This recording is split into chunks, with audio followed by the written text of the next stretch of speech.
Hi, I'm Dr. Vanita Aroda, an endocrinologist at Brigham and Women's Hospital and Associate Professor of Medicine at Harvard Medical School. Hello, I'm Dr. Katherine Tuttle. I'm Executive Director for Research at the Providence Inland Northwest Health System and Professor of Medicine at the University of Washington. I'm an endocrinologist and a nephrologist, and I've mainly focused on diabetes and CKD in my career. Happy to be here with you today, where we are both at the Cardiometabolic Health Congress focusing on a woman's masterclass.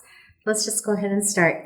We've seen a lot of progress in the evidence buildup and all of the universal guidelines, really to focus on a more holistic approach to people with type 2 diabetes, focusing on glycemia, weight, cardiovascular risk factors, and cardiorenal protective agents as indicated.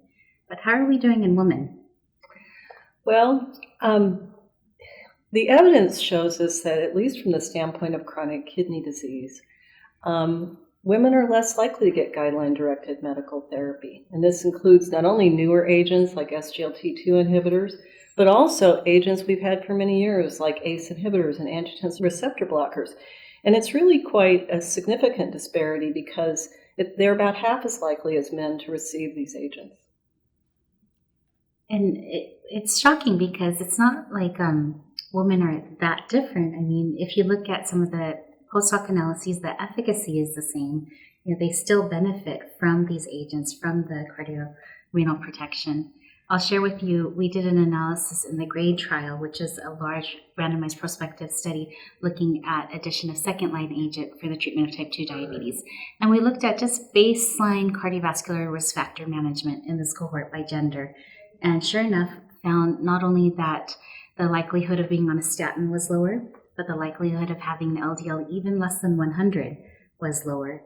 And that there were a lot of psychosocial components. So higher likelihood of being treated with depression or anxiety medications, lower socioeconomic status factors. So I think that there's a lot that we're not necessarily seeing or addressing, even though we have very strongly proven evidence-based guidelines and therapies available. Yeah, I totally agree with you. And it's interesting because GRADE is a research study where people have signed up, they've consented, they're activated enough to join a clinical trial, in which case they often are treated even better than people in the real world. So if we look at real world data sources, both from the Veterans Administration and some of our work in Cure CKD, from the Providence Health System and UCLA, we see very similar situations, and it's really across the board with guideline-directed medical therapy. And even when we control for type of health insurance, access to community versus academic, or in this case, the Veterans Administration,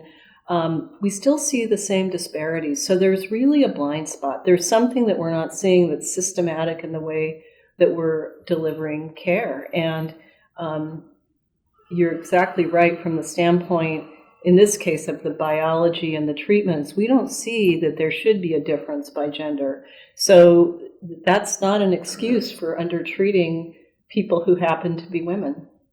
We also know, if you look at the early cardiovascular data, that diabetes itself confers a greater risk of cardiovascular disease and complications in women when you control for all the other factors. So we really have the opportunity for women with type 2 diabetes to impact the life course, impact the trajectory, just through implementing, no differently than in men, but implementing our evidence-based guidance on cardiovascular risk factor management and cardiorenal protection as indicated.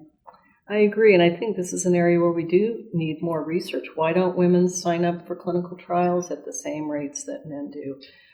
Why are we undertreating them across different kinds of healthcare systems across this country? But my guess is it's no different elsewhere. There's data from the Swedish registry of diabetes that shows women are less likely to be screened for CKD, and if they have CKD, less likely to be retested. And they also showed less likely to get either an ACE inhibitor or a statin, again, thinking holistically because their risks are cardiovascular globally, including kidney. So it's not just an American problem either.